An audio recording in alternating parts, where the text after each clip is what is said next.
tools.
Why is it so big?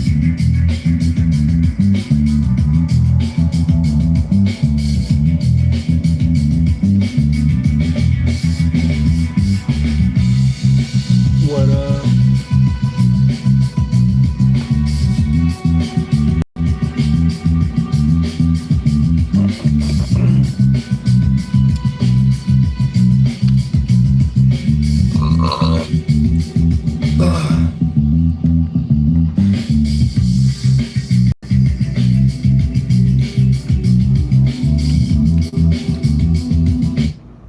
What? I need some fucking tea.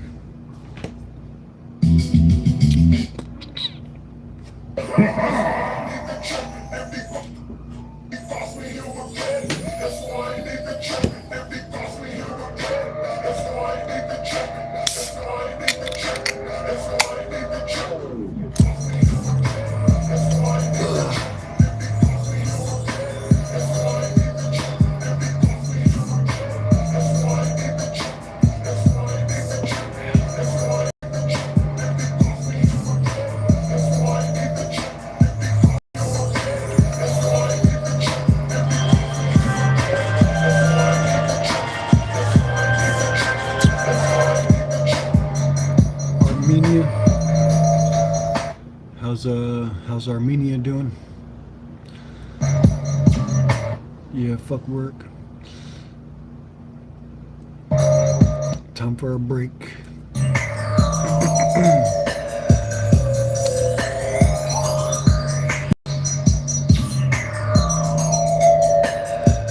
I'm not Britain. I'm not British.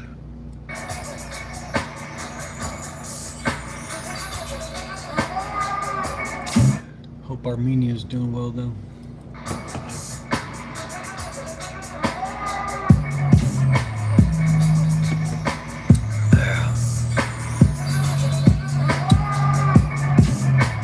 Hey, what the hell? Why is the poll even? This is weird. I'm gonna screenshot that. Why is the... How could that be even? Well, I guess, yeah, it's hard to choose between Canada, Britain, and Australia as the three worst.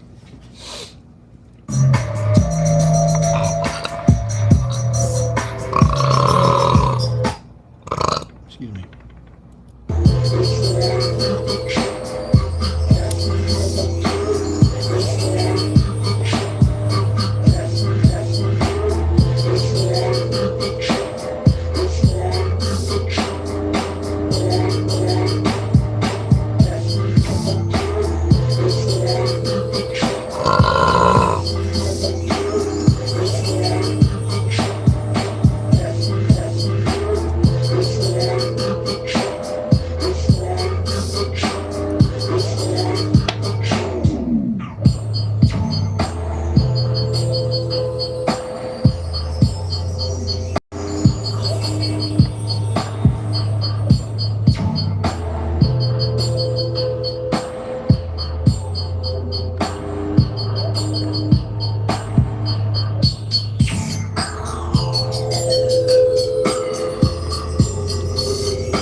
yeah, I don't know.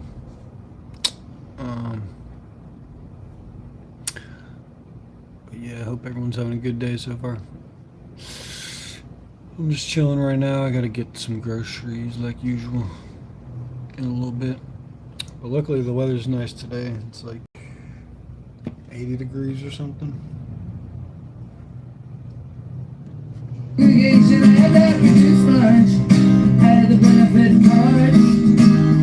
75 degrees.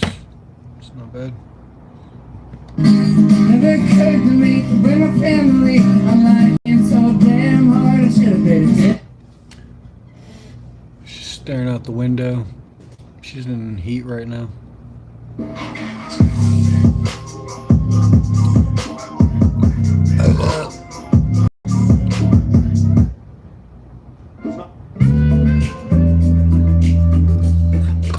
Adding portable meals into my weekly routine. Not only have I saved hours on meal prep, I've actually...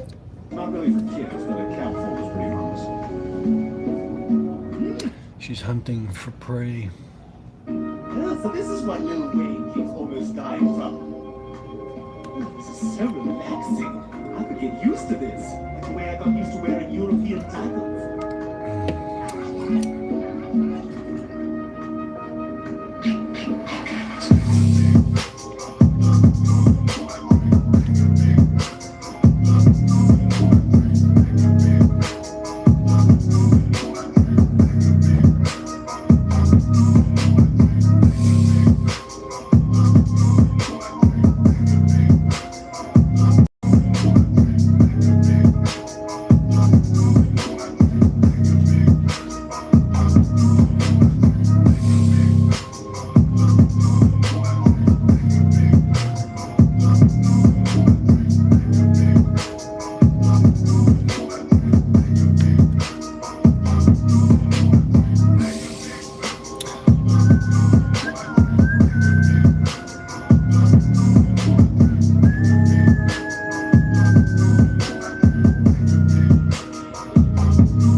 pork chop. What about you? How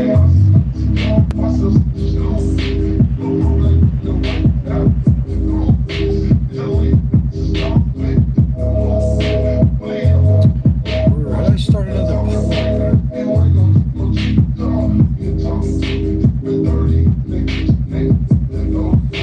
Now they won't let me do it.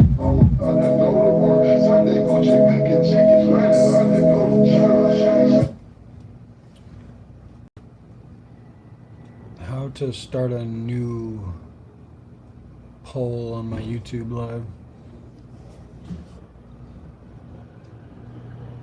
Pork rump.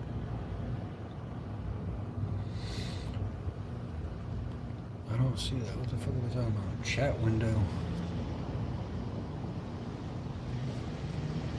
Which button do I click, asshole?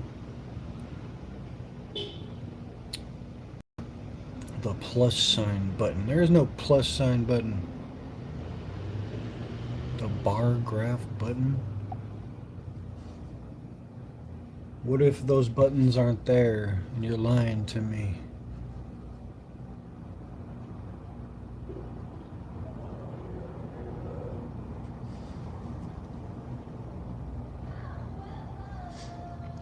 Bro, I just don't see it. It's not there.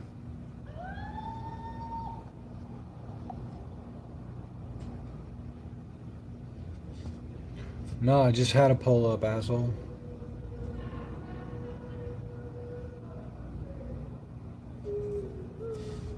Bro, I had a poll up. It ended. I need to start a new one. So how the fuck do I do it?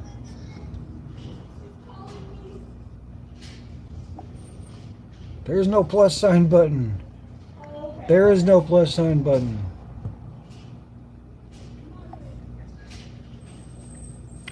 There is none, bro.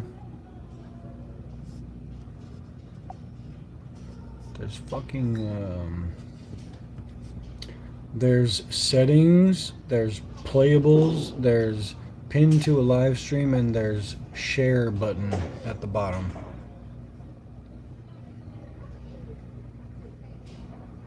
Pin to a live stream.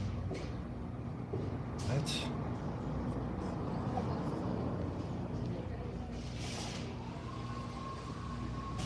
No, the poll's not there.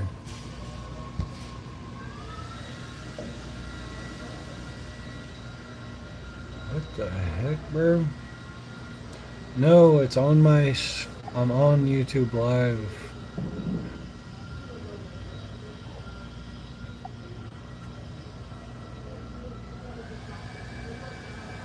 Why? Why can't you start a second poll, asshole?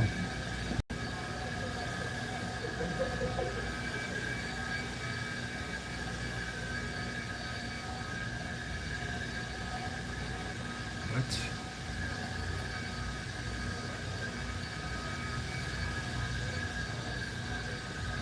I don't get it. That's a stupid rule.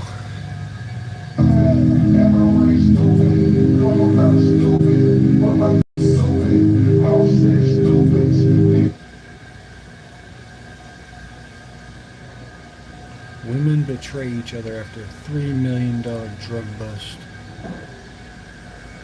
Dumbass.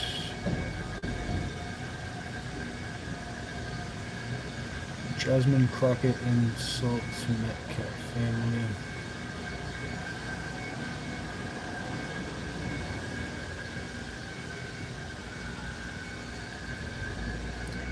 Trump speaks after canceling scheduled Iranian strikes.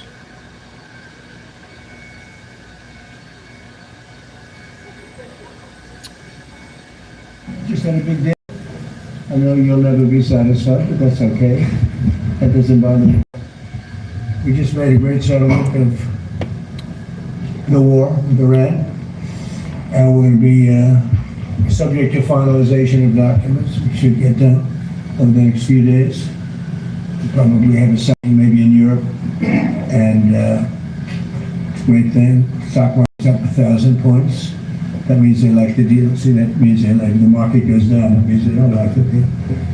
But it's been up. Oil's dropped. Oil will start coming down to, I think, even lower than it was before. I said I was in Iowa. It was $1.85 a gallon.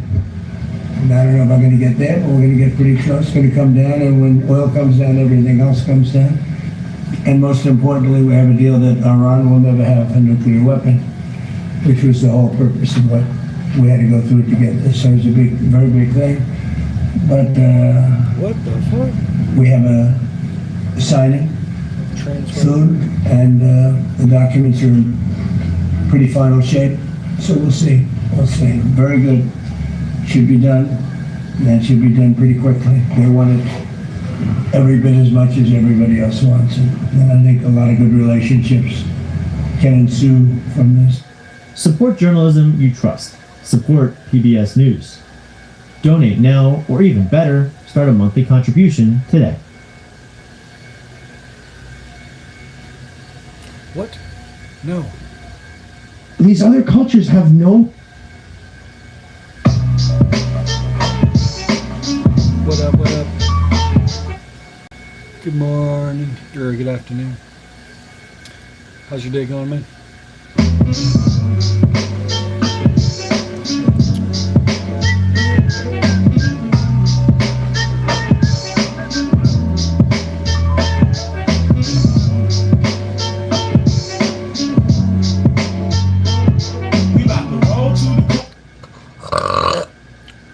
Take a dab.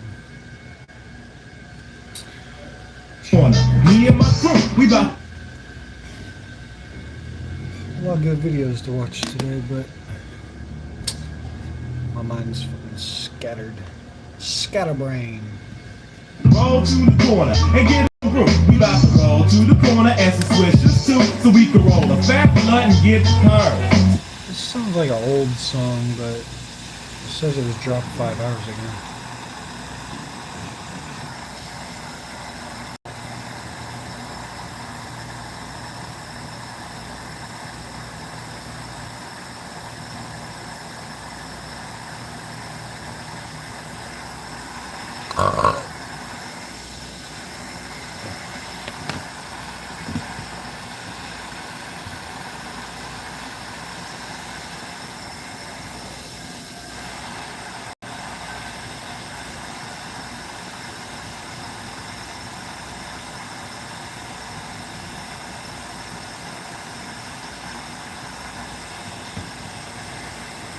Everything though. You didn't create Fortnite.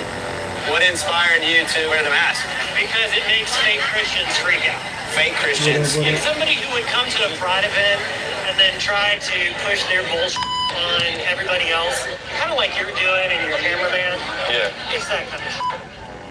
Where in the Bible does it say it's okay to kill in the service of your country, but it's not okay for me to go kill your Ghostface, Penta. On the outside, it looked like everything was going good. I was going to be a financial planner, make six figures. Penta with a scream mask. Oh yeah, that's cool. You think pork is good for health? Pork is food, right? So yeah, food is good for your health. Get to help people, it's making it for you, okay? I know how much I love my family. I know that person on the other end of the phone call has that same feeling that I have. They know on the other end of that phone, I honestly care. My infamous line when I hang up is, save my number and call me. I'm more than happy to help. Why giving money to Africa makes it poor? Oh boy. Oh boy, oh boy. This is definitely an Asmongold video. Let's watch it. In the last 50 years, over $1.2 trillion of aid money has been poured into Africa, more than the entire GDP of countries like Spain, Australia, or South Korea. But all of this. What a waste of what a waste of money, guys. Oh my god, what a waste. Gun, just 11% Wow. of Africa lived in poverty. But by the 1990s, after floods of money and global campaigns, that number had actually increased to 66%. And So the more money you give them, the poorer they get. Today, it stands at 38%, over Holy 3 times shit. higher than when the aid program started. In fact, So he spent $1 trillion to make them 3 times poorer? back in the 1950s, the average Western European was just 5 times richer than the average African. Now, the gap has more than doubled to 13 times. There's no way it's that low. There's no way it's only 13x. Today, over half of all African... I'm sorry, but like, are you really trying to tell me that like this guy, like any of these people in this photo, have a net worth that's like, I don't know what average European is. Like, let's say it's $50,000, right? Their net worth. Like, are you really trying to tell me that like their net worth is like $2,000? There's no way. still live on than $5.50 a day, and nearly 600 million people don't have access to electricity. That's not to say this is an entirely recent phenomenon. Africa has always been poorer than the rest of the world, at least for the past 300 years. But for decades... Probably more like 3,000, aside from Egypt. The West's answer to this has been simple. The reason they're poor is because they don't have enough money. And to fix that, we simply just need to give them more. So that's exactly what's happened. Since the 1960s, the amount of aid going into Africa... So so let me get this straight.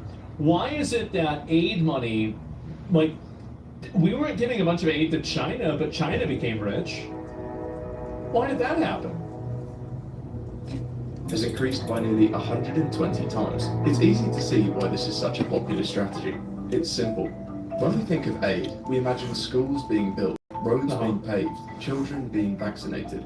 By and large, this is the strategy that transformed Europe and America into the powerhouses they are today. But in Africa, it doesn't seem to work. The obvious answer that many people turn to is colonialism. Europe wrecked the continent. Thank God for colonialism. If it wasn't for colonialism, they wouldn't even have these barrels. Leaving economic systems It'd be even worse. Bad that the rise of dictators and corruption was inevitable. And while there's no denying... There were no dictators without colonialism. That fleets of luxury cars and presidential jets, while around 30% of the continent lives without clean water, certainly doesn't help. There's more to the story. And a growing body of research is showing that the money being given to Africa isn't just being wasted, it's actually making the continent poorer. But the truth is that decades of Western involvement might be the one thing holding Africa back. This is how aid laid the foundation for the biggest humanitarian failure of the modern era. What, because it's funding all the warlords? They steal all the money? Foreign aid was seen as a kind of magic bullet, a surefire way to lift the continent of Africa out of extreme poverty. And to be fair, by the 1960s, there was a good reason to think this. The one major incident where it had been tried, it worked remarkably well. After World War II, Europe was left decimated, and all of this... I wonder why. ...came with a massive geopolitical risk. Across Western Europe, communist parties were quickly gaining popularity, and there was a real risk that without a strong economy, Western Europe could turn to communism, or worse, be invaded by the Soviet Union. For the US, this would have been a disaster. So in 1947, the government announced one of the most ambitious economic programs in human history, the Marshall Plan. Between 1948 and 1952, the US pumped over $13 billion into Europe, roughly $160 billion in today's money. The idea was that by providing Europe with large amounts of cash, America could kickstart investment in the economy. And surprisingly, it worked. In the decade after the Marshall Plan... It sure did. It worked really well with Europe. It worked really well with Japan, too. GDP per capita across the region grew by almost 35%. For the Western world, this was a massive success. But for America, it also represented a turning point. It realized that through aid, it could make countries rich, and in doing so, create both new trading partners and long-term allies in the fight against communism. So after the success of the Marshall Plan, the US looked at another continent, Africa. At the time, the continent was still reeling from centuries of colonialism. In 1960, the average income in sub-Saharan Africa was less than $150 a year, and literacy rates were under 30%, with life expectancy hovering around 45 years. It's pretty high. Most of the continent lacked paved roads, electricity grids, or functioning governments. But it also had something America wanted: natural resources. The continent held massive... We gotta get the special rocks. reserves of oil, Shiny copper, ones? diamonds, and rare minerals. With a rapidly growing population, it was seen as a future economic giant. If America could repeat the success of the Marshall Plan, it could unlock a new economic frontier, build a key ally in the process. So the money started flowing. In the 1960s, sub-Saharan Africa... What we should have done is we should have built like massive imperial citadels like in Warhammer 40k in different places in Africa where we have all the special rocks, and then we could have had like a military over there that would facilitate the special rock collection. That's what we should have done. That would have worked a lot better. I guarantee it would have worked way better. was receiving We would have had way more special rocks too. $500 million in aid every year. But by the 1990s, that number had increased 40 The rocks times must to flow, almost yes. 20 billion. Africa quickly Colony? became the most aid-dependent region on Earth. And by the 90s, aid money made up over imperial 60% outreach. of government budgets in countries like Uganda, Mali, and Burkina Faso. But despite this massive injection of cash, things were actually getting worse. In fact, from 1970 to 2000, the average income in Africa declined, despite way. receiving almost 600 billion $200? Oh my god. over this time period. But rather than changing approach, the West doubled down. In 2005, the UN launched the Millennium Development. This is more about what I was saying about how it's not about doing good, it's about appearing good. None of these people that are like these weird bleeding hearts on social media really give a fuck about Africans. They don't care about Africans. That's why they're using phones made with cobalt. Like, they don't care about that at all. What they really care about is being able to use their suffering as social accessories, so they can be seen as a more virtuous or good person. That's it. It's not suicidal empathy, it's pathological empathy. It's narcissistic empathy. It's different. And the G8 promised to double aid to Africa, with the end of aiming poverty by 2030. Why? This wasn't just a government strategy anymore. It had become a public movement. Campaigns like Comic Relief in the UK, Live Aid, and Band-Aids Feed the World turned Africa into a moral country. I mean, that was a generational concert. I mean, like, people still talk about that concert. Say, ordinary citizens were donating Yeah. millions. Schools held fundraisers. Celebrities sang charity singles, all under the belief that sending money would fix the problem. That all created a powerful narrative, that poverty in Africa wasn't about politics, corruption, or bad governance. It was simply about a lack of money. And if we just gave enough of it, we could solve that problem. Like, It's just like, it's such a bird brain idea, bro. Like, I don't understand, like, how anybody could believe this. 2010, aid flows to Africa had reached over $50 billion a year, the highest level in history. Yet nearly 2 decades later, those efforts have fallen dramatically short.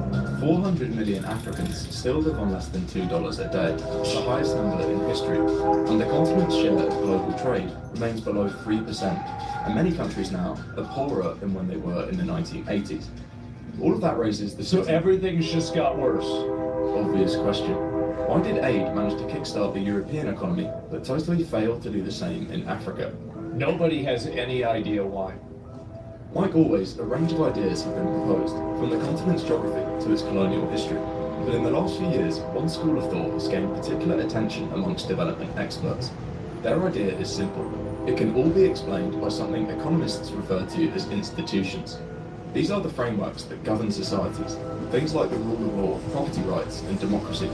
And they might be the single most important factor when it comes to explaining why aid That's be making things in not worse. When the Marshall Plan began in Western Europe, Europe had the infrastructure of functioning ministries, legal systems, and public institutions, though damaged, had existed for decades. These institutions provided the framework needed to rebuild. They could collect taxes, distribute resources, and enforce laws, all essential functions for a stable and functioning society. Yeah. But in much of Africa, the picture was very... Oh, classic. Classic. A bunch of 12-year-olds sitting in a pickup truck Toyota with AK-47s, shooting them off wildly. What is this, Joseph Kony's Child Army tryouts? be different. Holy Most fuck. African states had only recently gained independence, and governments were either newly formed or inherited from colonial administrations. But in both cases, the institutions were generally designed for one purpose: This shit's to trippy. extract wealth. Unlike most Western democracies, states function almost entirely to serve the interests of the ruling elite. Yep, that's right. That's what they do over there. Indexes tracking the quality These of government pants are a little too institutions short for have me. consistently found African countries near the There's no way it's that high. 2.6? Are you kidding me? bottom of the list. In 2025, African nations made nearly half of the bottom 30 countries on the Polity Democracy ranking. It's not hard to imagine why pouring hundreds of billions of dollars into these states goes wrong. Money that was meant to fund roads, schools, funds hospitals, wars. electrification often goes straight to the hands of the ruling elites. Yeah. Presidents who fly private jets to international conferences, or government ministers spotted wearing $60,000 Rolex watches. See, $60,000. this is. Can you imagine how much aura it would have if we had like these gigantic fucking imperial fortresses in like these different places? How does that Can you work? imagine that? Like, it would be fucking insane. Anti-poverty meetings. Estimates I'd be so suggest that the proud, continent yeah. loses around 30 billion every year due to corruption, and 30% of all the aid money it receives. Over the So past 30 billion, so 30% of their, so wait a minute, so they're receiving $100 billion. There's no way that $70 billion isn't doing more. Okay? There's no, like, are you telling me that $70 billion can't get them to figure out a fucking road? They can't figure out running water? What are we talking about? There's no way it's only 30%. 50 years, this could amount to hundreds of billions of dollars being stolen. But the problem is You Americans look like you're so What's sad up? that you missed What's out on up? the good old European colonialism times. How's everyone doing? Like, I mean, I remember whenever I was reading about, like, I mean, these dudes, honestly, you think about it, how big of an ass, like, they literally sent the biggest dickheads of the entire country off to the other side of the world with infinite money, and they said, we will pay you $1 billion, please leave. Hopefully you come back with some nice gold in like 20 years, and if not, well, that's just what happens. Like, and really, like, how could you not miss that? That'd be nuts. We're colonizing space, yeah. just that this money is effectively being wasted. It also actively supports the very institutions that make development so hard. Oh, wow. In a normal democracy, governments are funded through taxes, and that creates a two-way relationship between the state and the people. When the people pay taxes, they expect services in return. And if the ruling class fails to provide this, then they run the risk. I'm gonna give like maybe a hot take. Democracy is not as good as people think it is. Democracy only works inside of high trust Western society because of everything. Like, imagine democracy, imagine society as a pyramid. Democracy is the tip. So unless you have everything else underneath that pyramid, you might be better off with a king. Yeah. The United States isn't a democracy. I'm gonna ban you. Actually, I'm not, because I already forgot your name. But nobody, like, you, we all know what we're talking about. You're trying. Well, actually, well, I learned in history class. Shut up, you fucking retard. Of people demanding a new government. But in aid-dependent countries, this accountability mechanism is broken. Because governments receive their funding from foreign donors, it doesn't matter what the people of the country think. And so corruption is able to persist with very little domestic resistance. A golden This pretty chair. much sums up the Bro, he's actually going and sitting in a golden chair while everybody else is fucking living in a mud hut. Jesus Christ. Wow. resistance. This pretty much sums up the continent's political process for the past 50 years. Take Malawi, for example. At various points in the 2000s and early 2010s, foreign aid made up more than 40% of the national budget. But huge amounts of money was being stolen by government officials, paying for things like luxury cars, private homes, or even international shopping trips. By the way, none of this even comes remotely close to the amount of money that they were receiving. Like, that's not, like, corruption, in my opinion, is not a big reason. Because like if you add together, like, so if you're receiving like, let's say like $3 billion, for example, right? $3 billion. So a jet, buying a private jet is like $17 million, something like that. Could be like $40 million, somewhere around there. You know, you have a house. Okay, this is probably like $3 to $5 million. You've got, let's see, you know, a Lexus is like $100,000. Like it's like a fractional, tiny amount of the money. Whenever you really look at it, it's nothing. It's like probably less than 5%. You've got to look at it. You can't just blame this on the elites. Yeah, you can't spend $40 billion. You might expect a scandal to spark mass outrage, and after all, the government was siphoning off millions that were meant to serve the public. But that simply never happened. Did they just activate Purple Drank? The government was siphoning off millions that were meant to serve the public. But that simply never happened. Because there was basically no political fear. As the government's funding came from foreign sources, people most affected by the mismanagement of public funds, the Malawian citizens, have very little power to demand systemic change. This isn't unique to Malawi. The same dynamic has been occurring across the continent for decades. I'm going to give maybe a hot take. People might not like this opinion. I think it is a Western pathological, narcissistic fantasy to imagine that everywhere else in the world wants to live the same way that we live. You might look at all these Africans living in mud huts that don't have electricity, and you might say, wait a minute, I know how to solve all your problems. I'm going to introduce all this technology and all this new stuff to you. But has it ever occurred to you that maybe they're not really comfortable with that? Maybe that's not how to improve their lives. Maybe not everybody has to, like the idea that, like, I view Western civilization as the greatest civilization of all time, and I would never want to live anywhere else. That being said, I don't think that every other country in the world should follow they should follow our rules. Whoopsie. Like the people that are living there have their own way of life. They do things their way.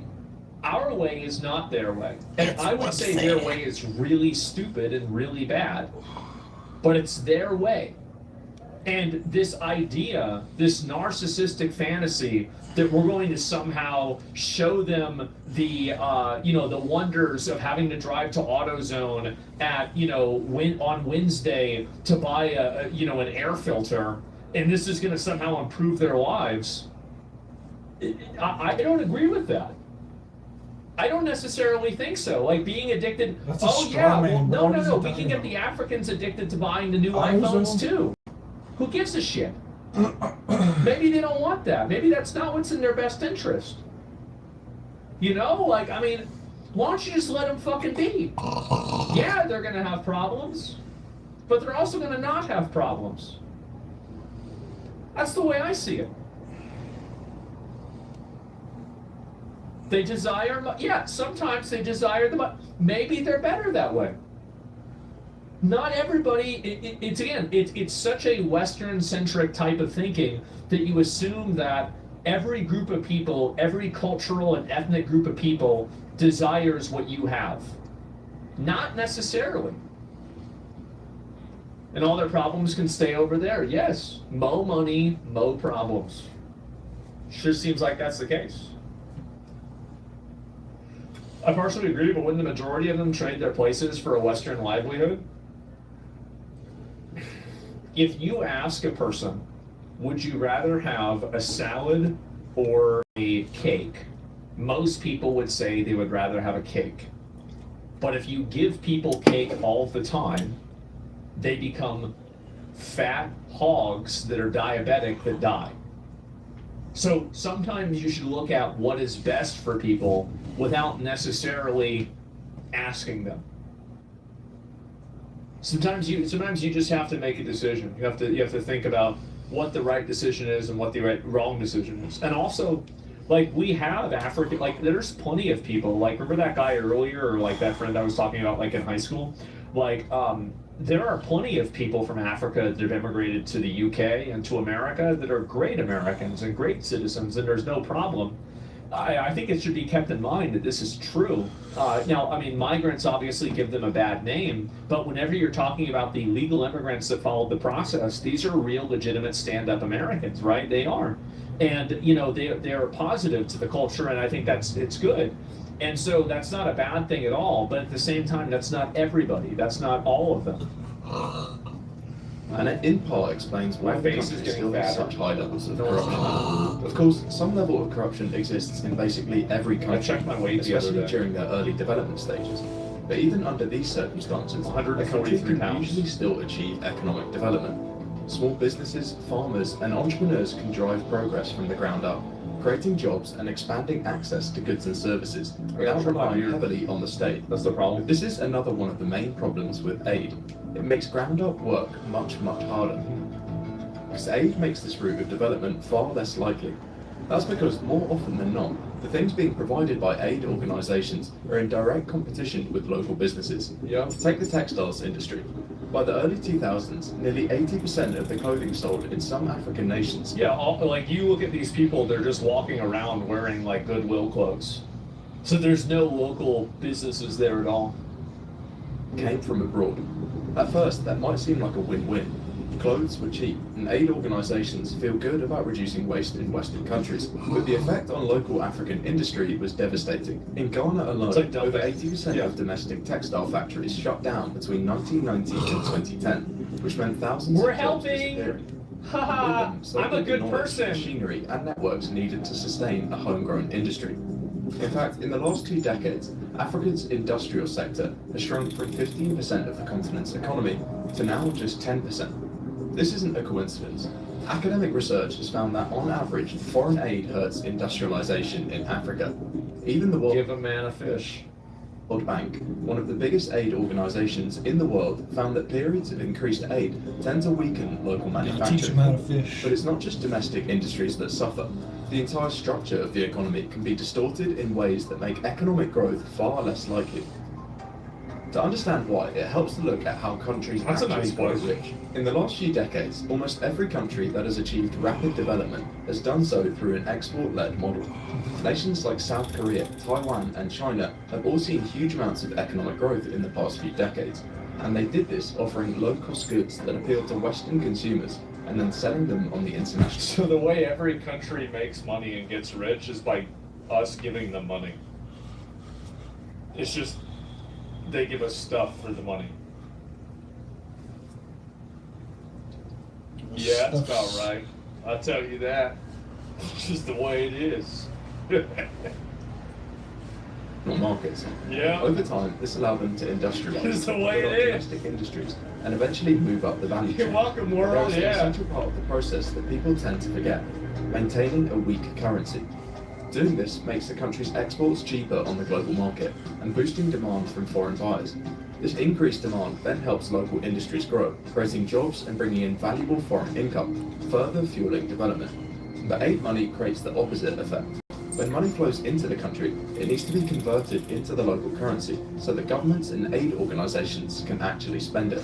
But doing And this somebody's pushes up the getting a price of the percentage, currency on foreign exchange Yeah. markets in response to the higher demand. Having a more valuable currency may not sound like a bad thing, but it actually causes a serious problem.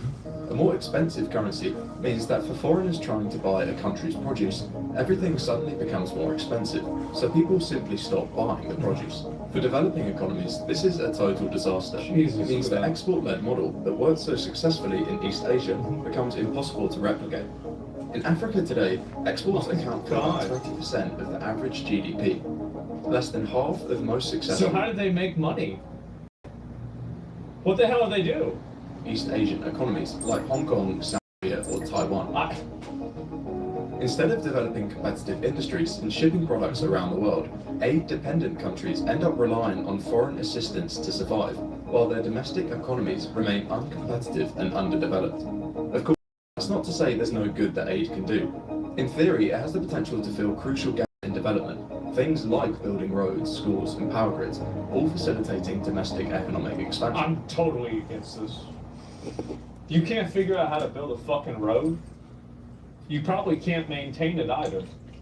So we're gonna go over there and build a road so we can feel good about ourselves, and they're gonna fuck it up in 10 years. It's a waste of time.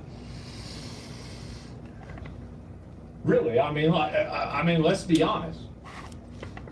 But that brings us to the final and potentially most serious issue with foreign aid. It almost never effectively delivers. A 2012 report by the Center for Global Development found that up to 70% of aid projects either failed to meet their targets or had no measurable impact. In some sectors, the waste was staggering. An audit of health aid in Uganda found that nearly 1/3 of donated medical supplies never reached their intended recipients. It just never even gets there. Lost to What a theft, waste. mismanagement, or simple logistical failure. In Haiti, after the 2010 earthquake, billions in aid. Yeah, keep in mind we still have Roman roads from 2,000 years ago. If they wanted to build roads, they could build roads. They could, like, theoretically, they could just get the rocks together and then put the rocks together and then make a road with the rocks. The Incas as well? Yeah, you're right. We always forget about South America, but they had some really advanced civilizations. You're right about that. Could they, though? I mean, somebody, theoretically, a person could do that. Yet less than 10% of it reached local institutions. 10%? Most was routed through foreign contractors, NGOs, or overhead Did you ever costs. get to Burger? More than a decade Oh, later, no, many not yet. communities still lack basic. I downloaded the app, so that's the first step for me. How's your leg feeling today? I think I'm just gonna go to Fred Meyer's today. I might get something. Might get something to drink, and maybe get some chicken there. Burgerville sounds really good though. Maybe I'll look at the app right now and see what the prices are.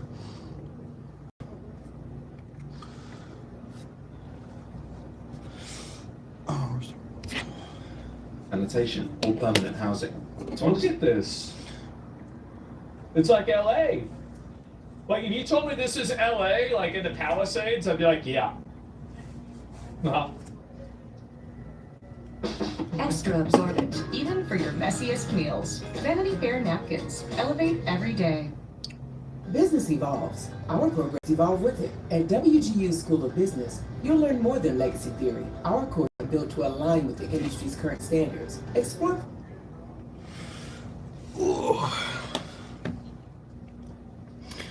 I feel all like jittery today.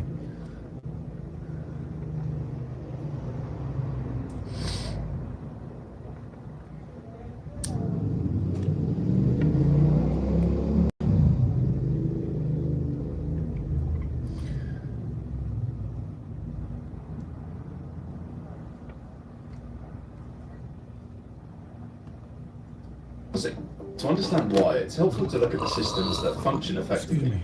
Take a business operating in a competitive market. If it provides a bad product, consumers will simply switch to its competitors, and the firm's revenues drop. And if it doesn't make changes, it may even end up going bankrupt. True.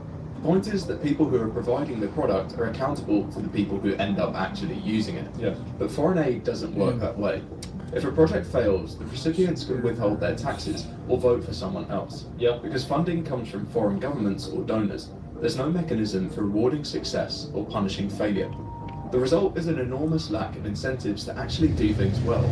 And the story of foreign aid in Africa is not simply one of failure, but of misplaced assumptions. What began as an effort to lift nations out of poverty has created systems of dependence, weakened institutions. It's because nobody cares about helping them.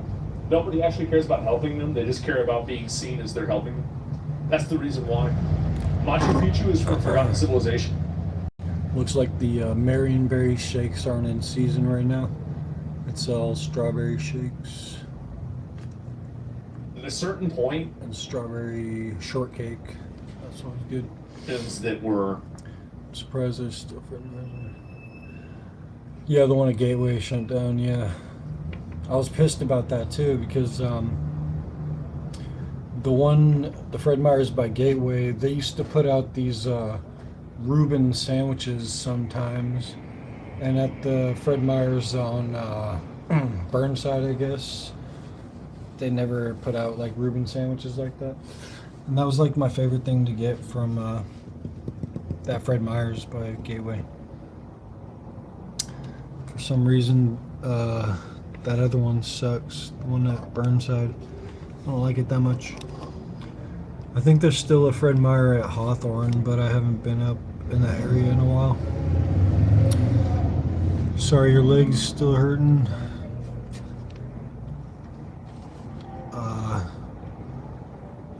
Do they not got you on enough meds or something right now?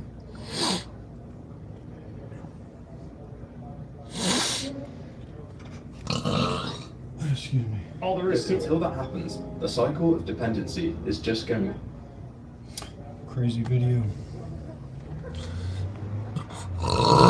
Excuse me.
That's good.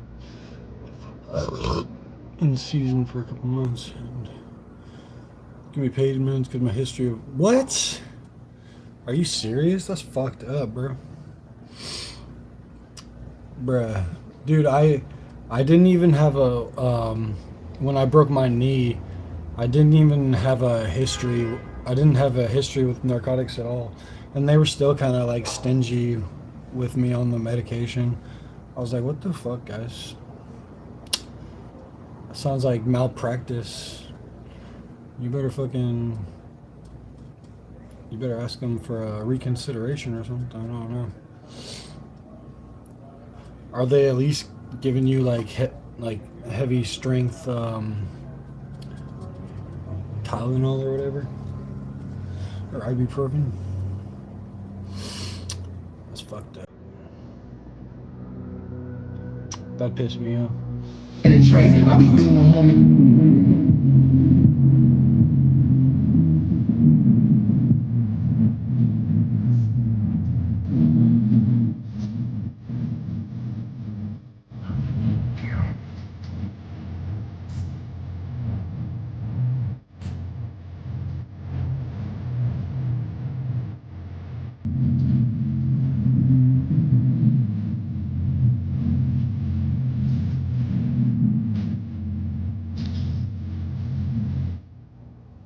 Yeah, I almost want to go to that other Fred Meyer's now that you mention it, because I've been going to the Burnside one way too often. And I'm kind of like, almost over it. So if I did go to the other Fred Meyer's, they might have a way better selection there. What up, Sarah?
$14.99. That's unlimited value for $15.99. Meet Wegovy pill.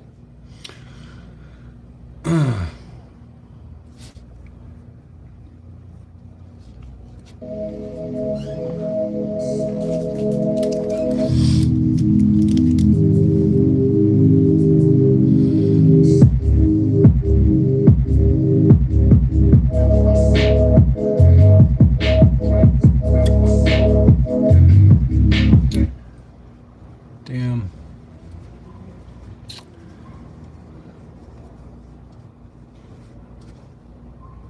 That's fucked.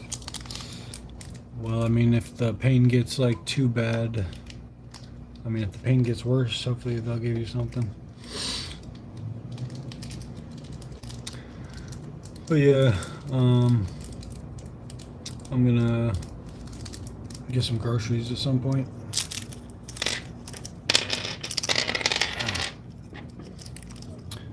Maybe in the next hour or so.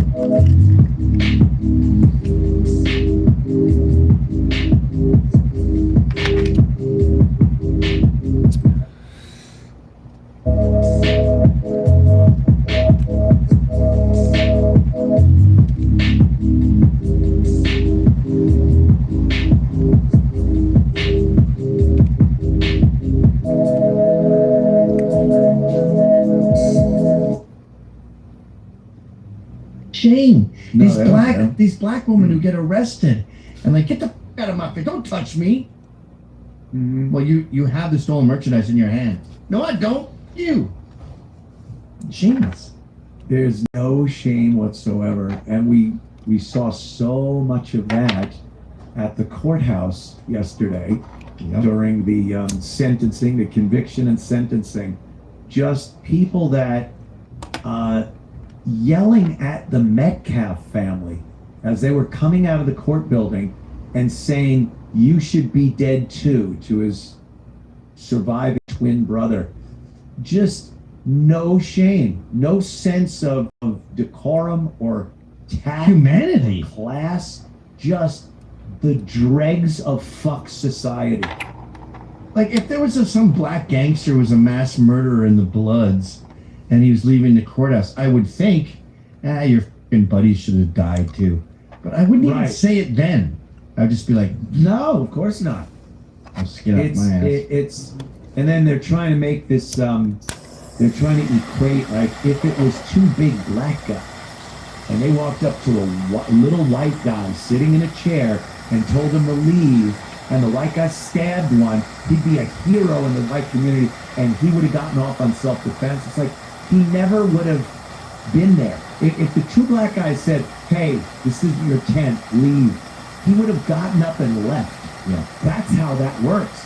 You cannot even make it where the white guy does that. It would never have gotten to the point where the white guy stabs the black guys based on the black guys doing exactly what Austin Metcalf did. And they're just speculating that Hunter was even near him.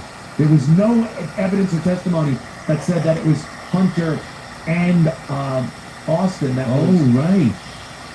Yeah. I didn't realize. That was there. Yeah, that kind of got crowbarred into the story. It did. There's so much of it did. Then it was four of them. Then there was one guy. I mean, I feel that, but yeah. So hopefully the other options work. I just think they're too. Fucking paranoid these days. Like, not everyone. You know, like, even if someone did have a narcotic problem in their past, like, you know, that doesn't mean necessarily that they will have it again or whatever. If they need some help at the time, you know, right after the injury or whatever is when, like, the pain's the worst, it seems like. So at least give you You know, at least medicate the most painful parts is what I think. I saying I saw the tape. But it was clear as day. He was jumped by a gang of them under that tent. The kid's face looked like a fresh Hershey bar. There was not a fucking divot in it. There wasn't one fucking cut or Cadbury abrasion cream egg. on Carmelo Anthony's fucking face. Hi, this is Anthony Cumia. Hello, I'm Gavin McInnes. And together we're Compound Censored. And we would like you to subscribe. And that guy you're talking.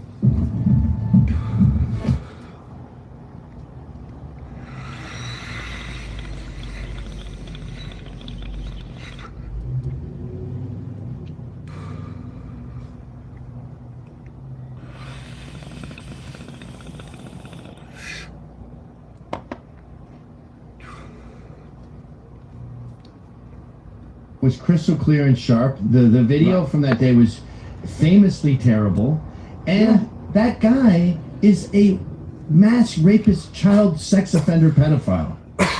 Don't try to defend him now, gang. Who's got a criminal record as long as his arm. He's just sitting there, Yeah. lying. It's tribal gang. Lying.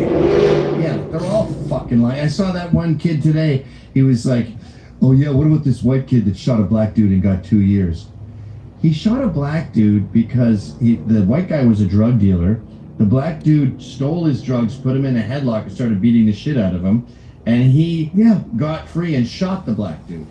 Right. And then took off. So it was manslaughter. He got 2 years. He was defending He got 2 himself. years. Wow. Yeah, and then they bring up Kyle Rittenhouse. There's pictures of a guy leveling a gun at Kyle Rittenhouse's head. It was just for the grace of God and his marksmanship. Yeah. Oh yeah. Some shit ones. Who you playing as on 2K? That Kyle was able to blow that guy's bicep up. Dude, I before- cannot believe I heard about the Knicks making a comeback last night, and I was like, what the fuck? When I checked the score, I was sure the Spurs were gonna fucking win. How the fuck did they fucking flop? Some bullshit. He pulled that trigger and 3 versions of myself on the PS5 one. Oh yeah, that's cool. So you playing like a 3-man team? Wrestler me, backstage me, and demon me.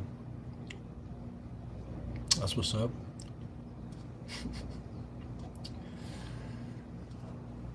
Oh, you're online 2 versus 2? Oh, okay. Sounds chill. and blew Kyle Rittenhouse's head off. They're like, why he gets self-defense? They were trying to kill him. There was no ifs, ands, or buts. One guy cracks him over the head with a skateboard. Yep. The other guy's running at him with a pistol out. I think it was pretty easy for them to come to the conclusion that they were trying to kill him, and he responded in kind. The other one is Trayvon Martin with George Zimmerman. There are pictures of George Zimmerman. The back of his head is bloody. His nose is broken. Blood coming out of his mouth. He was having his head beaten against this. Did you like scan your face or something, or you just created it to look pretty much exactly like you? Anytime I, because I know you can scan your face in certain, no face scans. Oh, okay. Yeah, anytime I do character creation, it's hard to make anyone look quite like myself. Cement sidewalk. So sometimes I'll just do like random characters. By Trayvon Martin. It wasn't a little shove on the shoulder asking him to leave.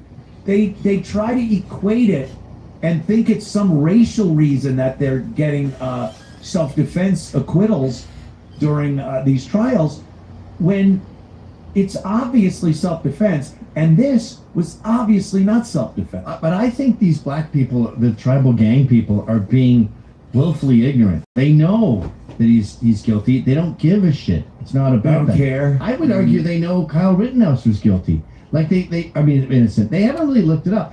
Like, what percentage of black people in America who care about the case do you think know of the case? I should say. Do you think know that the victims of Kyle Rittenhouse were white?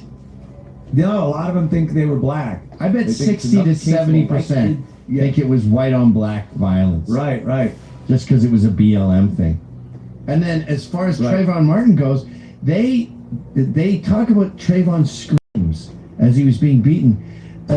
It's not very convenient for this Zimmerman family to admit, but those were George's screams. Yeah.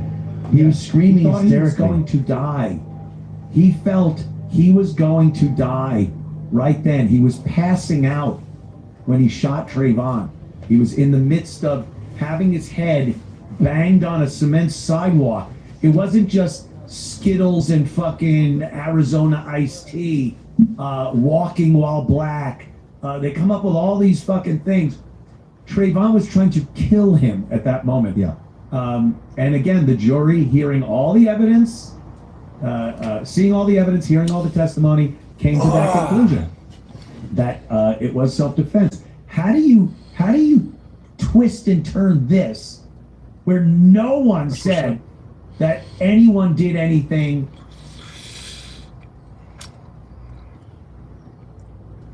Controversial. On topic. So not only do you acknowledge this girl is 14, you acknowledge she's a virgin, you acknowledge that having sex for the first time could hurt, you talk about all that. And then you send a picture of your penis. That's my dick, and I'm not hard yet. She says, oh my God. You say, LOL, I'm gonna show you when I come see you. So what day were you thinking about meeting? Bet. So it's a date, you say. You knew she was 14 because she told you. You talk about sex. You didn't know what? I didn't know this whole thing. Like, I understand that it's real, you know, but like... Pay attention to me for a minute. Okay. You say, honestly, my dick is big, but I'll take it slow, Butte. Wait, like how big, the girl says. Yeah, you want to see it?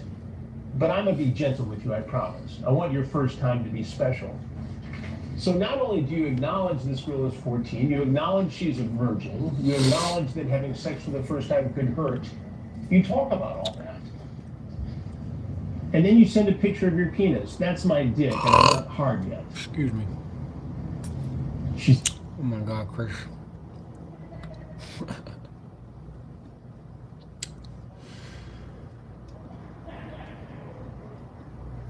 To Carmelo Anthony to make him believe that his life was in danger, and he killed someone. That's it. I saw some woman porn on Netflix, and it was a black lawyer, female lawyer, and she was writing a book or something, and she wasn't that interested in the Trayvon case until there's a scene where, this is in the movie, where this guy goes, "Did you hear the screams?" And she had finally heard the tape, like a cassette tape for some reason, of the screams, and they have her with her like orange headphones on. She's oh no, yeah. Oh my God. She's going, those weren't his fucking screams. Those weren't his screams. It's a culture deeply immersed in fiction. That was a guy staring at the Grim Reaper, screaming for someone to help him. Fucking, you did a great job though. When I said, shouldn't you just make it Carmelo Anthony? Sean misled me. He said it was 80% Carmelo. So I thought it was 20% of like, what? How about the... Happy Thursday, buddy. How you doing today? It's nice good weather here.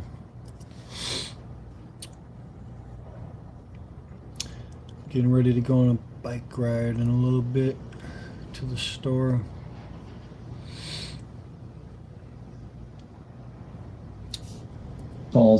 I would love to just see people barrel through with their cars.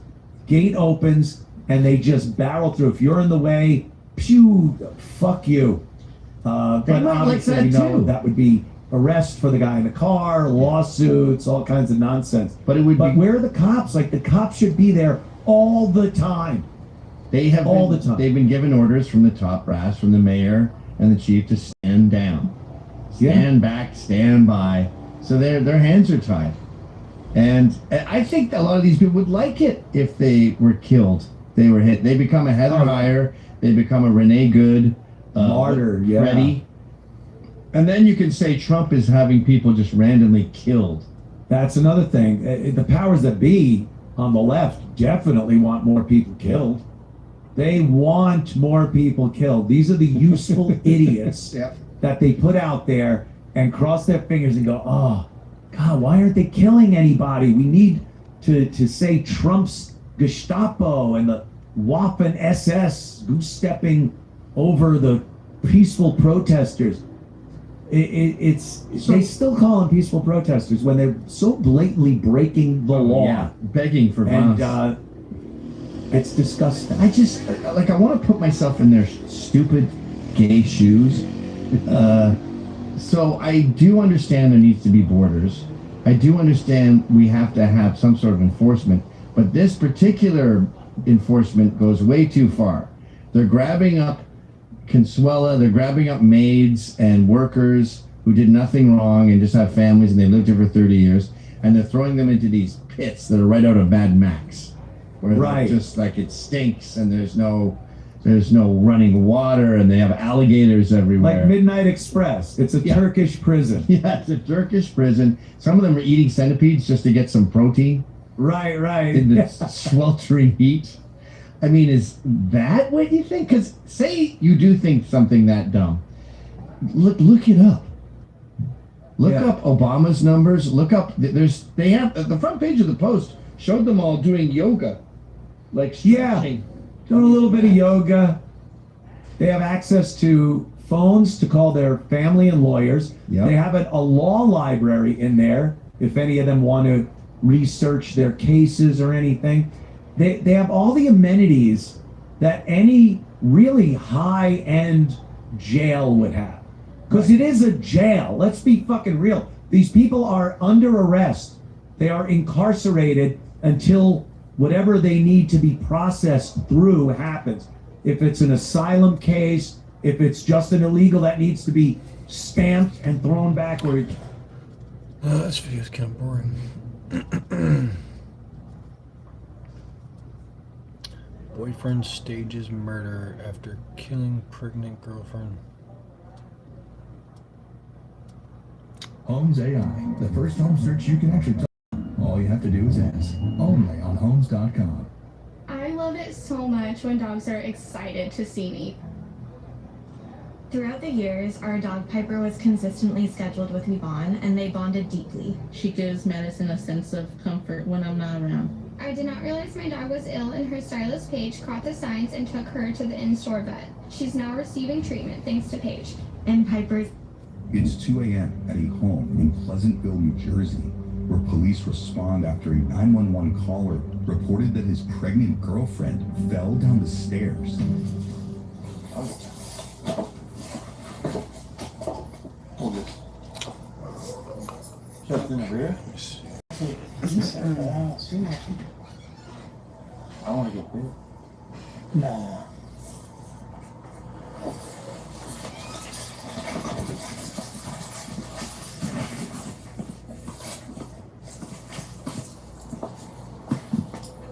Dan, you said it's in the rear? Yeah, the rental coming up with the keys to give you access.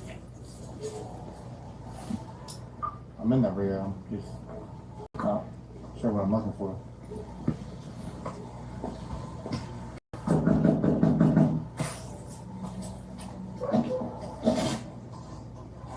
Police!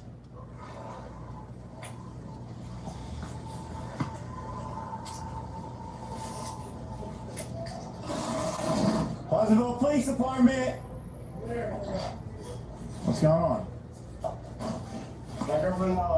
No, sir. Police identify the man seen here as 26-year-old Boris Lainez Rosales, who now, with his hands raised, claims again that his girlfriend had fallen down the 12 stairs leading to the residence. She breathing? I don't know. EMS? We need EMS. That's all I called for. How'd you follow? Gotta open the gate. Can you unlock the gate? Yeah, I don't. How she fall down the stairs? Please come down. Like, I have a lot. She's East Coast, Canada. On the floor, police find 25-year-old Leslie Annette Quintana Betancourt suffering from numerous blunt force trauma injuries to her face, arms, and abdomen, according to a probable cause affidavit. Investigators later determined the pregnant victim, who was reportedly 6 months along, also sustained a ruptured placenta. Leslie Annette was pronounced dead a short time later. Her unborn child also did not survive the ordeal. Is she alive? What's going on? Yeah, back up. Please, sir, I'm not paying. What do you mean back up? No, like girlfriend, man. Please. Yo, it's food truck, bro. I'm not doing nothing wrong, bro. Chill out, bro. I want to make sure it's okay too. All right, relax. Okay, bring them in. This is my house, bro. Like, you're not gonna tell me to move back. Chill out. Like, human, like, bro, I want to make sure it's okay too. What's wrong with you? I'm trying to make sure we got. Okay, you work for me. A witness reportedly told investigators that they had heard the couple arguing hours earlier and went to check on them. When Boris led the witness away from the scene, claiming, quote, everything was fine.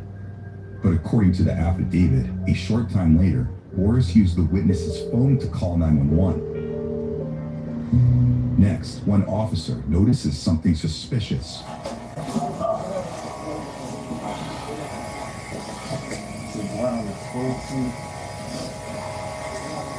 You got a stretcher? Yep. I'm going in the driveway.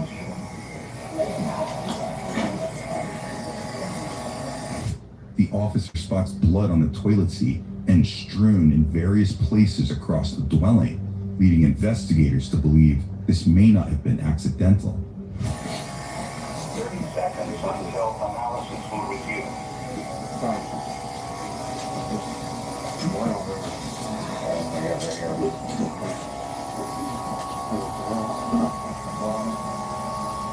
Her whole face is all messed up. There's blood on the bathroom. There's a drill blood on it. Oh, what was? Like a drill.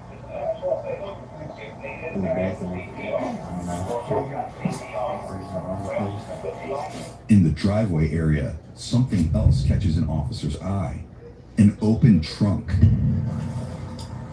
Hey, bro, 7. Can you touch a New Jersey Reg and let me know if it comes back to the caller?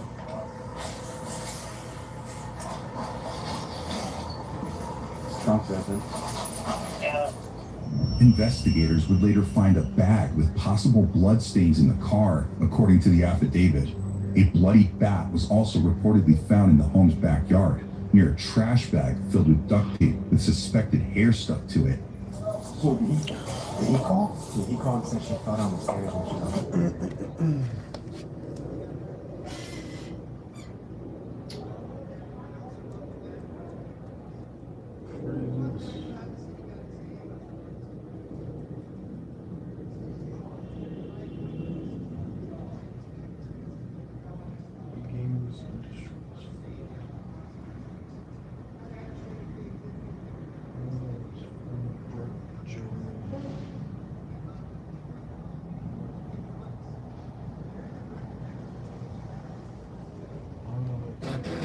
Capability inside and out. How it should be. The Hyundai Santa Fe. The Hyundai Santa Fe comes standard with America's best warranty. Visit your local Hyundai dealer today.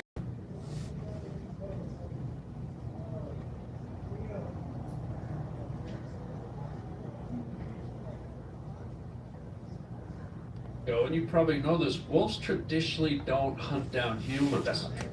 Huh? That's not true at all. I don't know, is there any record of a human being killed by a wolf? 100%. This record is Not a lot. of times. Oh, that's not true. I think the problem was they were killing their domestic cattle. 100%. But not the people so No, much. people too. Really? Yeah, they don't have rules, man. We need to be wild. Wait, you don't like that wolves are back in the wild? You know, just drop them off Aspen. You know, I just thought they were these cute, fuzzy things that were a part of nature. Oh, I don't think of them as that. Wilderness. I don't think of them as They're that. amazing. We need I them. worked in nature. I've been around wolves. I know them. I am on team people. Are we? No. Are we having a fight? No. I'd rather see the animals succeed than us, if I'm being honest.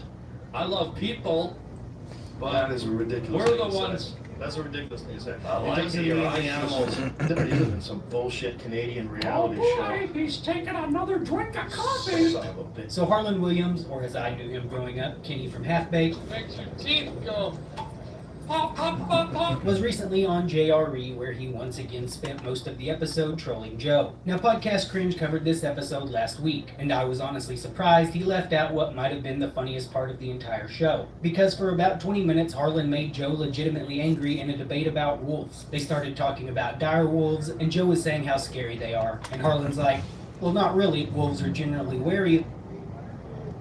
Well, it's gonna make a whole video about that.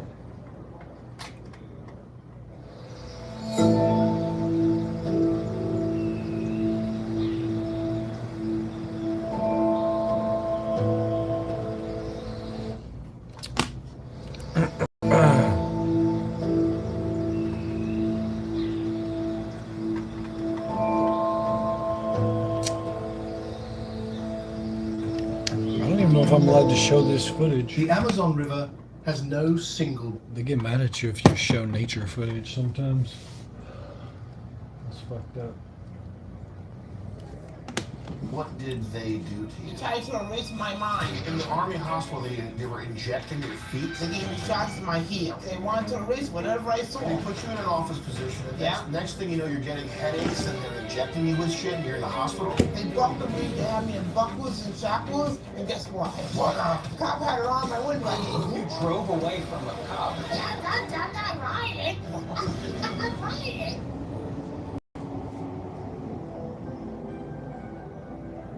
Now, before we start, do you want to get really drunk and party? All right, let's bring it. What do we have? Do we have? We're gonna have to do an extended episode here. Oh, you can't handle the way I drink. Do you go nuts? Oh, huh.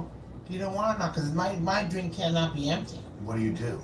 Huh? What do I drink? What do you do when you drink? Do you drive? I can drive when I drink. I can handle that. There's two kinds of drinkers. People who can't drive drunk and people who can. Ooh, people that can handle it and people that can't handle it. You can drink a drinker or you can't drink. We can handle it. I don't play with liquor. You know? How do you act on it, though? Huh? How do you act on it? Are you nice? Do you get angry? Well, it depends on who I'm with.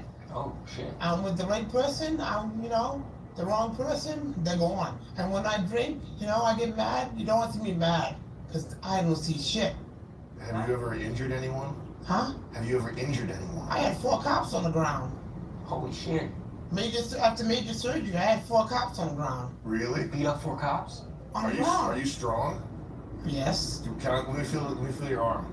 Just pull a little bit. Okay, yeah. You're strong. You got strength there. What is that? Huh? Is that what is that Native American? That's Indian and Portuguese. Okay. I'm 2 red bloods. 2 red blood, I'll burn you up. Red blood. Oh yeah, that's on fire. Yeah, that blood is on fire. Oh yeah. You got the ancients coursing yeah, through your that's veins. right. That's crazy. Oh yeah. Is this camera picking up her eyes and everything? She's looking a little bit too much to you. To me, if I just get like this. Yeah, right here. Don't move. Oh, Okay, lean in. Oh, okay. What are you thinking about right now? Huh? Drinking. Yeah, you're drinking. Oh, you want to go there? I'm Portuguese, Even my mom, we went to the family reunion, right? And she goes, "Oh, Maria, we gotta go, because some of you drink." Bro, what am I watching? Portuguese. I play money in the that fire burns. Portuguese people. Cool. Yeah. I said, Mom, why do we gotta go? She goes, "You'll find out one day." Yeah, one day I found out because we went back to the bar and we were drinking. My cup was empty. So guess what? What? Somebody got punched in the arm. I wouldn't look around. I said, my cup. I told you, my cup. When I drink, my cup doesn't run empty. The hell does that mean? You hit somebody because you ran out of alcohol? Yeah. You're I didn't. My cup doesn't get empty. I told you, when I drink, I want to drink. If your cup gets empty, Yeah. you start swinging. Well, I'm just saying, if I'm, I don't need no cup empty. The cup is full, not empty. Damn. I can't handle it. What? You can't handle the truth? No. The truth hurts? I can't. There's no way I can handle it. Oh, you better come on. You better, brother. Yeah, let's see where you can go. We gotta go. All right, let's bring it. What did they do to you? Where? Can we talk about it? Well, it's out there now. We can talk about it.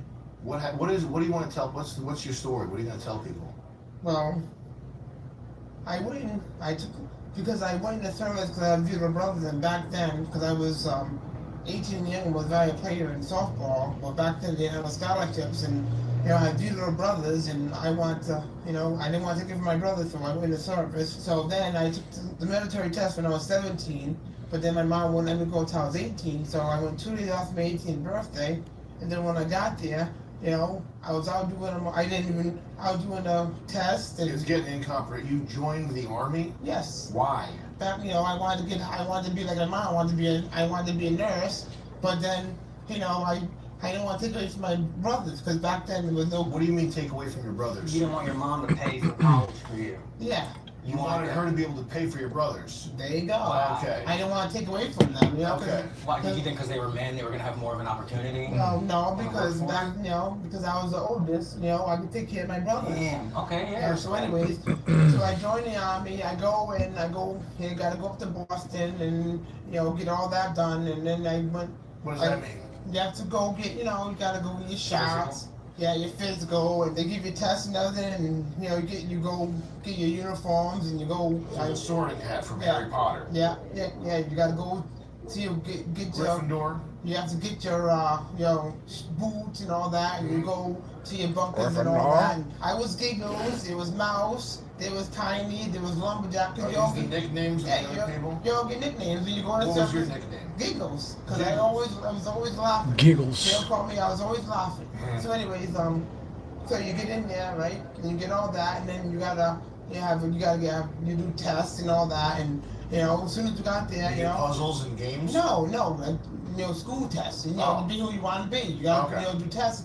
So then they would ask me for the answers, and so I didn't do nothing there. I said, you polish my boot, I'll help you. You do this, and you make me better, I'll help you. So anyways, I was What does that mean? Favors. Yeah, favors. Because you were so smart at things. There you go. But what would they need you to solve for them? Take actual written tests for them? Give them the answers from the You're test. cheating. Oh, not me, them. I was giving them the answers, so because even It's a violation of policy. even in school, I would bang it to get out because it bored me, right?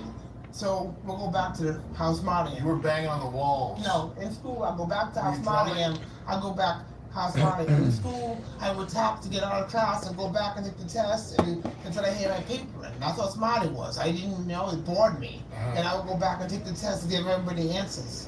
And then that's why that's why it hurts me now because everybody I give the answers to, one's a principal, one's a gym teacher, they own businesses, and look, then because they try to hurt me and drug me up, and So you could have been a business owner or a something, principal or something. Yeah. But in the army, they fucked you up. Yeah, because I was so smart, and then they put me in the office.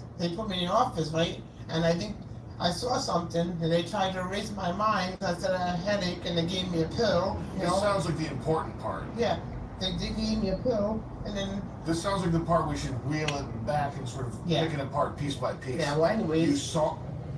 Anyways. They put me in the office. Hold on a second. Yeah, what? You saw something. This is what happened. They put me in the office because I was so smart. I was doing things. So back then, all the secrets back in the 80s, right? Okay. So I must have saw something. I don't know what happened. I said I had a headache, and that was they kept me.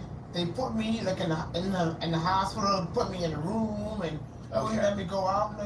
So this is the part we need to take it from this amount of story and turn it into this amount of story. Yeah, it's crazy. You were smart enough that they put you in some sort of administrative, office-y. Yeah. Was it like looking at what? Codes or something? It was looking at shit? You were looking at shit? What were you looking at? I told you that part is they erased. You don't remember? They erased that Eraser. You know that movie Eraser? You know that movie? Where they have rail guns that see through walls? Huh? I can't. No. Yes. Huh? Schwarzenegger. Well, you know that movie Eraser, how they can erase your mind, where they try to give me shots in my feet. That's not the plot of Eraser at all. Well, She's making it up, ladies and gentlemen. Yeah, She doesn't know the plot of the movie. Yeah, I'm just erasing how they erase your brain. I think you're probably thinking of Manchurian Candidate. Well, I don't know what type of movie it is. Denzel Washington? Men in Black? No, remember that? Isn't that movie Erased, how they erased your mind or something? What's the name of Is it? Denzel Washington in it? I don't remember the name of it, but Oh, they erased her memory of the movie. Well, you know, I don't know. It's called Eraser. So you were in it's called the racist movie? Eraser. You know how they erase your brain, like a eraser, like a chalkboard, they erase Yeah. Yeah. Okay, so He you tried to erase my mind. they put you in an office position, and next thing you know, you're getting headaches, and they're injecting you with shit, and you're in the hospital. I'm not lying. They gave me shots. They gave me shots in my feet and everything. And then they locked me in a room. And When did I say you're lying? You know, they locked me in a room and everything. Listen to this too. They had me in they buckled me. They had me in buckles and shackles. And guess what? I broke out of them. Whoa. Because they told you every time I said something, they put me in a room with no nothing. It was just a room, a locked door, nothing. There no windows, no nothing. Prior to joining the army, you weren't crazy or anything like that. Nope. You were a normal person. And that's as soon as I told you, my mom. Xbox look at me and tell One, me you were also normal. get Battlefield Of course I was. I had top and honor 7th, 8th grade. I had my label on. You walk in the school, you see my name on the board. You were an honor student in middle school? Yeah, All right. 7th, 8th grade. Think about in it. the Army hospital, they were injecting your feet? Yeah, they injected them in my heels. They gave me shots in my heels. Did they tell you why? No, they wanted, but I told you, they wanted to erase whatever I saw. Has anybody ever had to answer for this? A lawyer or anything like that? Or should I look into this for you? No, because I was always, I guess when I first came out to service, my mom had a lawyer and everything, but I was just scared. Is that because it's cross-platform or something? Since you're on PS5? Yeah, though I was gonna be put back in a room for doing, you know. Yeah. I was just nervous, you know. That's why I get a Social Security check. My mom, I don't pay for nothing. My mom took care of it, you know. But I was afraid to fight the military because I was afraid they're gonna do something, you know, put me back on I was gonna be put in a box again. That's how I feel. That's why I always, you know, I'm in a box. That's how I feel, you know. I'm so sorry. That's terrible. okay. That's what I'm saying. So, anyways, it was, you know, crazy. I didn't deserve that. I wanted to join the service to be like, you know, to be a nurse like my mom, my nana. You know, I wanted to be This video is somebody. And now boring. instead of me being somebody, I thought this was going to be a good video.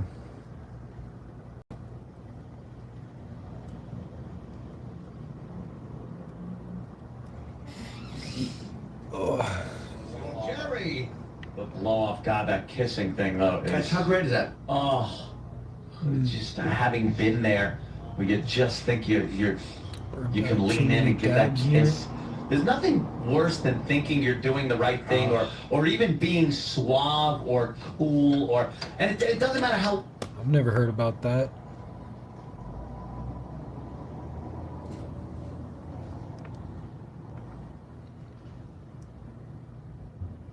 So your PS5 is broken or something? From dabs? Small room smoke is true. Well, I have my window open most of the time.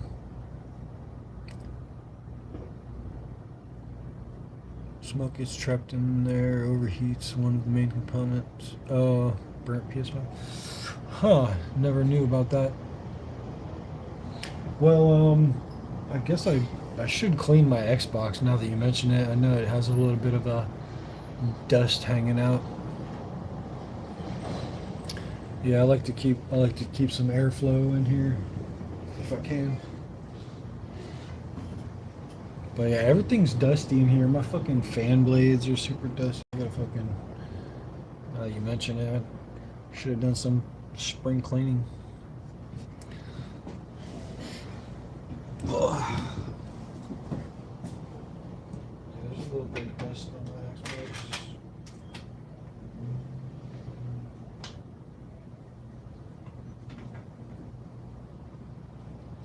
Let's see some open. Plus, I keep this fan on the top. That probably helps a little.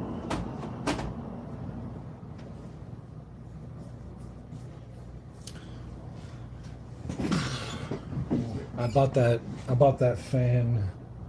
Like I didn't play my Xbox until I had that fan. So I've had the fan the whole time I've had my Xbox, and it has overheated like once before, and that's just because I forgot to turn the fan on. So I don't know. It seems like the fan does a pretty good job. But yeah, hopefully my fucking Xbox doesn't break. That would suck.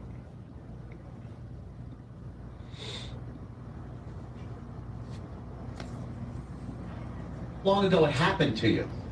Like, there are embarrassing moments that stand out in my mind, and I cannot shake them. You think back, and the douchiness of the moment creeps up on me so much. I told you when I wanted to kiss my little girlfriend Jill, I was in maybe 4th grade or 5th grade, and I didn't have, we were boyfriend and girlfriend, I thought, but I didn't know how to kiss her. And my father's advice fucking was horrendous. My father said, what you do is ask her if you can smell her breath, and when she breathes in your face, kiss her. A rapist. Like, that really is. It's like, wow, thank you, shittiest advice in history. So I didn't do that. So we're down by the creek one time. I'm like, I got a question for you. And she's like, what? I'm like, well, I want to do something. And she's like, what do you want to do? And I'm like, well, you know my favorite group? Oh no! You wanted to Ozzy her? You wanted to Black Sabbath her? No. Oh, you know that. Of course I know. Oh no, you didn't say that. She just never answered.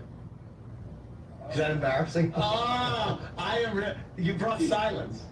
That because everybody had to dwell on the embarrassment. Yeah. That is really It was bad. humiliating. And I've never shaken that one. I've never, that might have been 5th grade. I've never shaken that one off. That is a bad one. My favorite group.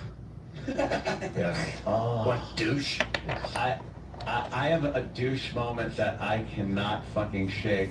I was probably 17, and my mother was working at some fucking rowdy nightclub place with a bunch of disco fucking assholes in it and shit like that. And I would occasionally put on... Alright, that one's boring too. I don't know, I guess I'm just super bored today. Nothing's interesting me. From there are plenty of things, and that's what this is for. It's a holding facility until they know where to distribute these people. And they want to make it seem like it was called a torture chamber and a concentration camp by these fucking idiots. Really? A little fucking hyperbole? That's definitely what they want for us. They want. Oh yeah, they would have no problem, putting us in their vision of what this is. But and it's legal, 100% backed by the Supreme Court. This is. I just found this guy's live stream. He's like dressed like a cowboy.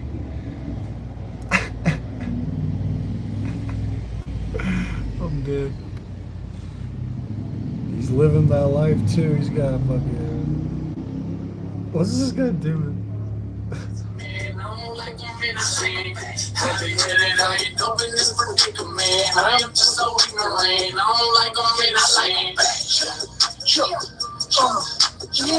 I should be watching this guy's stream. This guy's killing me.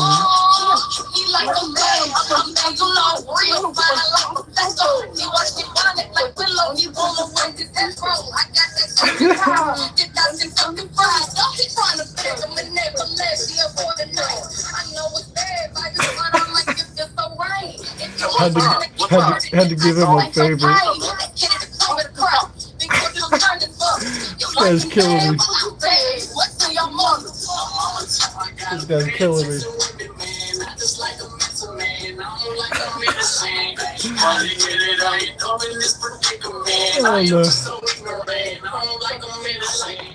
I don't know how I found this dude's fucking stream, bro, but I fucking love it. That guy is gay. He might be, but I'm enjoying this. I like him bad. Look at this guy. He's killing me. I can watch this guy all day. I gotta steal what this guy's doing. He's doing the right thing. favorite, G-Dog. Oh yeah, I give this guy a favorite. Yeah. I should just skip through live streams. I wish you could see a little bit.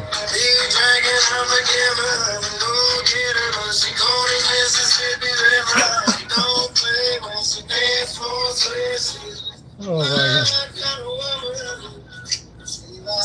Yeah, Oh yeah, I put Bubba. Some people are just, love to laugh at them. Or, I mean, they make me laugh. That guy definitely brought some joy to my day with his wackiness. Everyone else is taking life too seriously.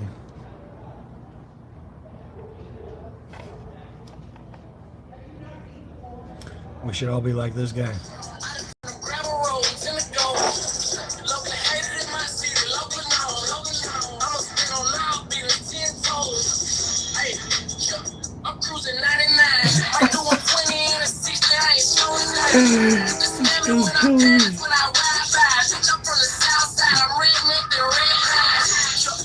Oh, where's he going?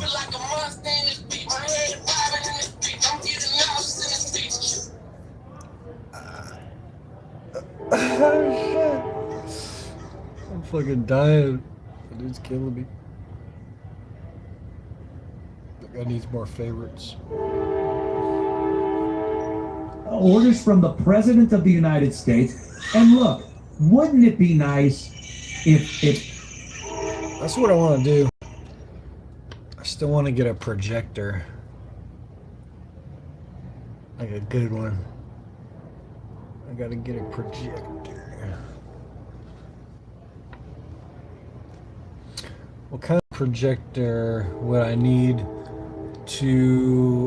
that would have Bluetooth settings so that I could connect it to my phone and project whatever images are on my phone on the projector?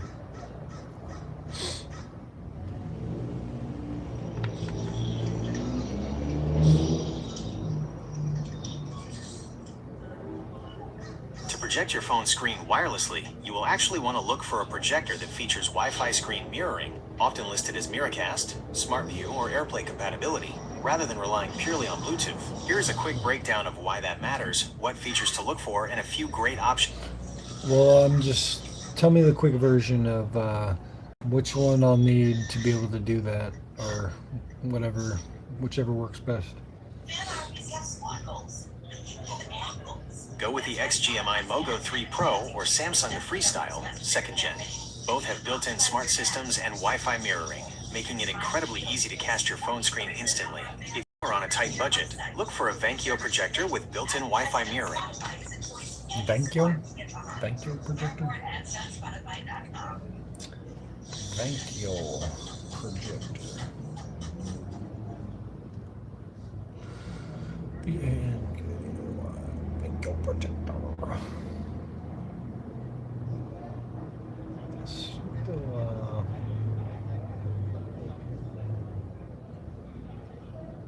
Smart projector 4K.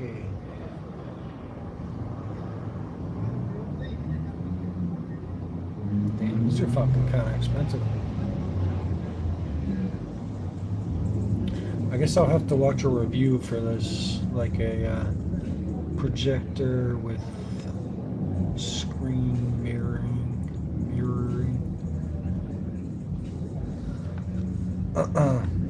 So I'm looking for a projector that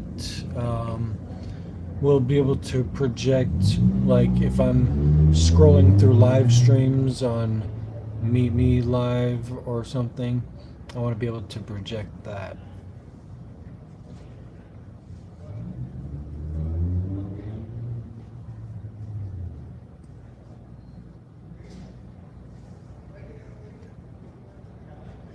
Projector that supports wireless screen mirroring, often listed as AirPlay for iPhone or Miracast/SmartView for Android.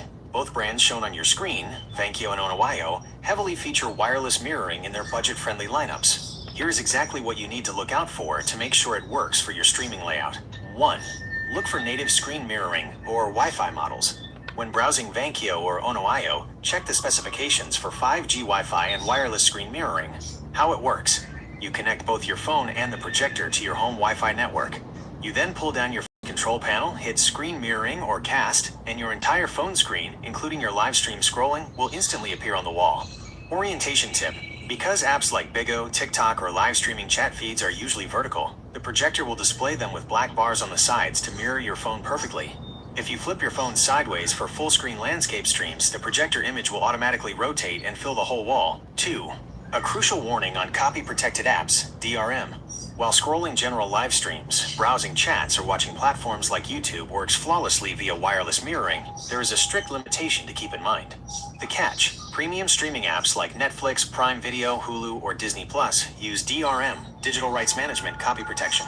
If you try to wireless mirror those apps from your phone, the projector screen will just go completely black while the audio plays. 3. How to get around the black screen limit. If you plan to hop between scrolling casual live streams and watching major streaming apps, look for a projector that offers a backup option. Built-in SmartOS. No, I'm not looking to stream major streaming apps. I'm talking about for scrolling live streams like TikTok, MeetMe, Bigo, and yeah, so that I'm looking for a budget-friendly option. And when I'm speaking of budget-friendly, what are you talking about? What kind of budget are you talking? Got it. That clarifies things perfectly.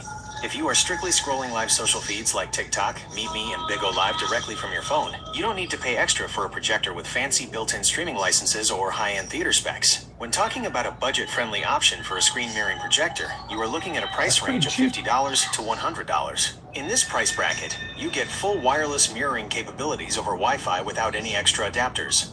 Here are a few great, highly rated budget options that will handle scrolling vertical live streams effortlessly. Recommended budget options. The Vankyo Leisure 470 is an incredibly popular, reliable entry-level choice. It is highly optimized for simple iOS and Android wireless mirroring over Wi-Fi, making it perfect for mirroring casual social apps right out of the box. If you want a slight bump in resolution while keeping the price around the same mark, the Yabber Pro U6 projector delivers a crisp native display. Users frequently note that it is brighter than typical entry-level projectors, which helps if you want to stream with a lamp or ambient light on. If you want to spend as little as possible, look into a standard upgraded projector with Wi-Fi 6. This style of generic compact projector utilizes fast Wi-Fi 6 chips to ensure your phone's screen mirroring stays lag-free while scrolling through fast-paced live chats. Summary recommendation: go with the... Well, the Yabber Pro U6 projector looks good. Tell me more about it.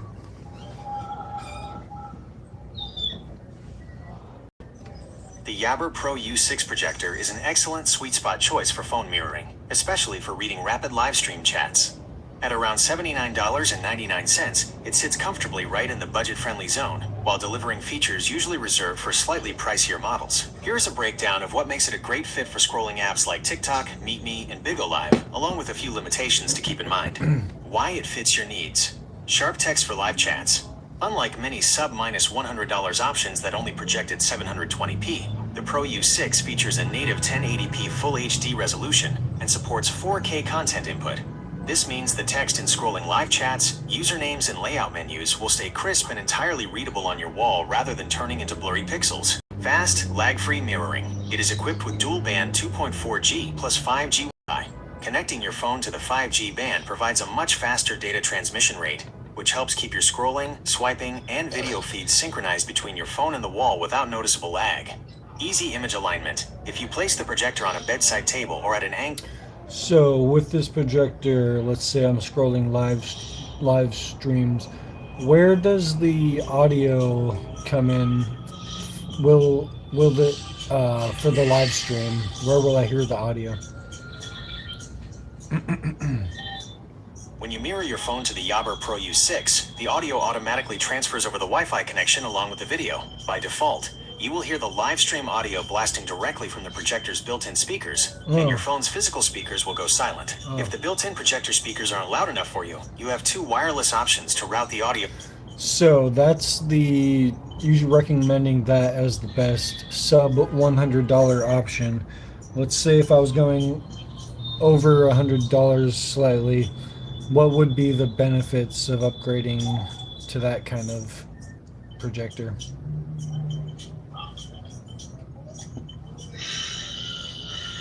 If you slightly push past that 100 barrier into the asterisk $120 to $180 price range, you transition from basic hardware mirroring to much smarter, high-convenience features. For someone scrolling live feeds, the upgrade doesn't just change the picture quality, it completely changes how you position and interact with the projector. Here are the main benefits of making that slight budget jump. 1. Fully automatic focus and image correction. On a sub-$100 projector, if you move the device or accidentally bump the nightstand, you have to manually spin a plastic wheel and click remote buttons to get the text crisp and straight again. The upgrade, projectors in the $150 range feature AI autofocus and auto keystone correction. If you tilt it toward the ceiling, move it closer to the bed, or place it at a weird angle, the projector instantly runs a 3-second scan and sends the text and video into a perfectly sharp, flat rectangle automatically. 2. Upgraded Wi-Fi 6 processing. While sub-$100 models usually peak at standard 5G Wi-Fi, slightly more premium models incorporate Wi-Fi 6 chips. The upgrade, Wi-Fi 6, provides much higher data bandwidth. When you are rapidly swiping through live streams on TikTok or Bigo, a Wi-Fi 6 projector reduces the subtle mirroring lag or audio sync stutter that can sometimes happen on cheaper chips when a phone screen is changing rapidly. 3. Rotatable 180 degrees gimbal design. So for the Yarrow Pro 6 projector that you recommended, does that tell me about the image correction on that one? Like, would I have to automatically spin some dial or like you were saying?